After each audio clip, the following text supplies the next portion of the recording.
Hey y'all, welcome back to the channel. Today I'm going to be showing you how to do something that I have been doing for years and has come in so helpful, especially since I've gotten married and had kids. My mom taught this to me years ago. I also, it's so funny, I don't know if you guys have this, but in high school we had home ec where we learned to sew and cook.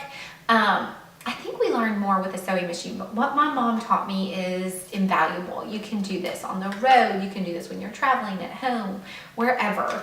And it is how to sew a button or sew a seam, sew a teddy bear where the stuffing is starting to come out. All of these things have happened to me multiple times. This is my sewing kit. It's a travel kit my mom bought me years ago, and I've literally had this probably, I'd say 10 years, if not more. I've not had to buy another one. These are so inexpensive. All you need to be able to sew a seam or a button on is a needle. Here is a needle, just a tiny needle with a hole up here in the end, and then you have the pointy end here. I think the bigger, the easier. It's easier to get the thread through the hole, and then it's also just easier to hold on to. A pair of scissors. Now my kit did come with scissors, but these scissors they were not great. Here are these tiny little scissors. They barely work. You do need a good pair of scissors that will cut the thread very nicely so there's not frayed edges, so you're able to get it into that hole in the needle. And then some thread. And really the most important threads, this one has a lot of colors, are your black, navy, brown, and white. Those are the ones that I use the most. So I'm gonna show you how to do it. It's so easy. If you already know how to sew, just pass through this video. If you do not, I promise you, it is an invaluable thing to know how to do. Okay, so you're gonna take your needle, you're gonna take your thread, and you're going to cut it, and you want a really sharp, nice, clean cut so you don't have a lot of frays on the end. And I know this sounds gross, but what you're gonna do is you're just going to kind of wet it, and you are going to put this thread through the hole in the end of the needle. And again, all sewing kits will come with a needle and thread. The best to get are the travel ones because you never need that much. Now, this is the hardest part of sewing, is getting the thread through the needle. I promise. I know if you've never sewn anything before, it may seem intimidating and hard, but it really is so easy. And once you get this thread through, I mean, it's just so simple if you know the techniques and what to do. So you're gonna pull that through and you're going to even it out. So it's going to be a double layer of thread, and you're going to tie a knot in the very end. And you want a pretty big knot, so you need to double up the knot a few times. So I'm just gonna pull this through. Pull the knot through again. So you're just creating a loop and you pull it through a few times. And then you're just going to pull that all together. There you go. And you have a knot at the end. Now what this is going to do is this is going to keep the thread from pulling all the way through when you start to sew. So the example I'm going to show you at first, this is a pillow that is in our bedroom, and I love it. It goes with our comforter, it goes with our bedroom colors, but the kiddos love this pillow for some reason, and they keep pulling this button off. I can't find it anywhere, plus I don't want to buy a new one, so I have to keep sewing this button on. What you want to do when you're sewing a button on or anything, you want to find the side that people are not going to see. So whether it's a seam or a button, you want to go to the opposite side, and that's where you want to start. So the opposite side of this button is on this side, and you're going to just, it's so simple. You're going to take your needle, you have your thread with the knot at the end, you're going to put it through the back side of where one of the holes of those buttons, so there's two holes for these buttons. I'm going to pull it through on the back side of the button, up through one hole.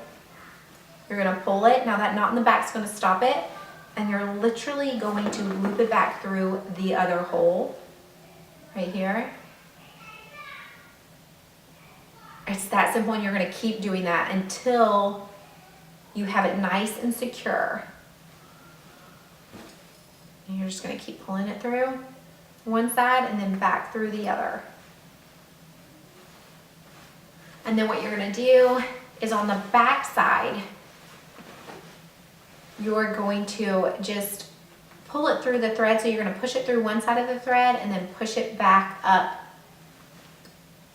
the other side. So it's gonna go in one side and back out, and you're just gonna kind of create a security there.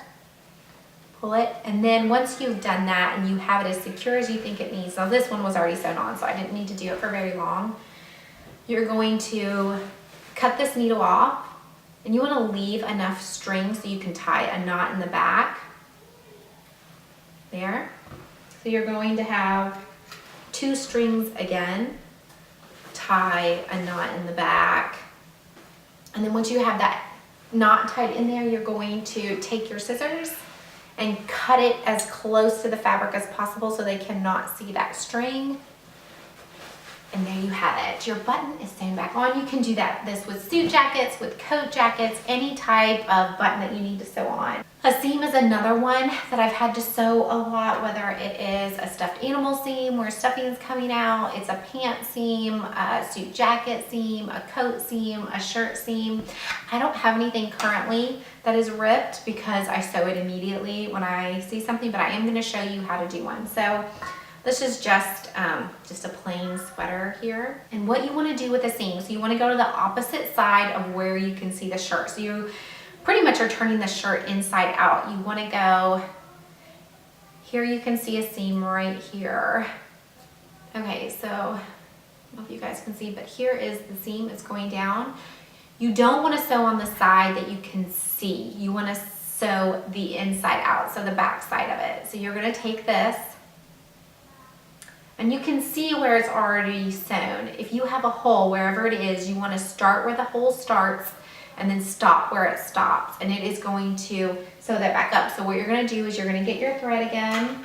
Now, I don't have any gray thread in my kit, so you don't have to have the exact same color. As long as it's similar, no one is really going to notice. And it's going to be on the inside of your shirt or garment, whatever you have. So I'm just going to take the white one because I feel like this is a lighter color gray, or I would take a black if you didn't have white. So I'm going to do the same thing. I'm just going to take about 1 foot to 1.5 feet, wet it a little bit just to get all those loose ends together. Again, you're just going to pop it through the hole here. You're going to even those ends up. You're going to tie a knot in the end. Again, you want a pretty big knot. You have your knot in the end, so the needle and thread won't pull all the way through. And what you're going to do, where you've had your hole, is start where it's still sewn together, inside out, and you are just going to go in on one side. So you're going to push your needle through the thread on one side, pull it all the way through, and then you're going to take it back from that same side you're in to the other side. So you're going to come back from the opposite side as close to that thread as you can, and you're going to pull it through.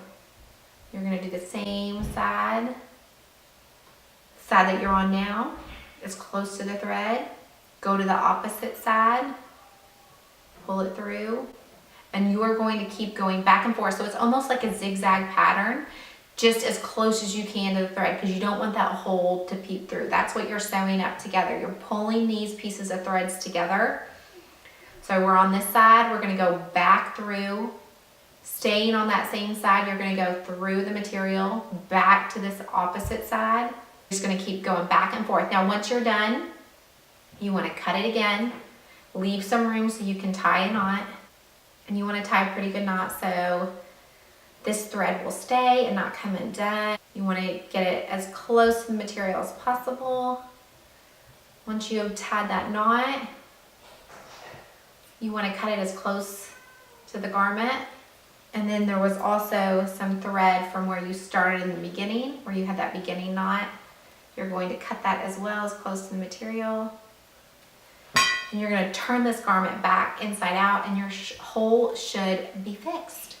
And once you've done it a couple times, it actually gets easier and easier to do it. And it's actually a lot of fun, and you're helping fix something for someone. So they always appreciate when you do it. And it's also a money saver for you, for someone else. You don't have to go buy something new. And it's so simple and easy to do. I hope you enjoyed this video. I hope you learned something from it, and I'll see you in the next one. Bye.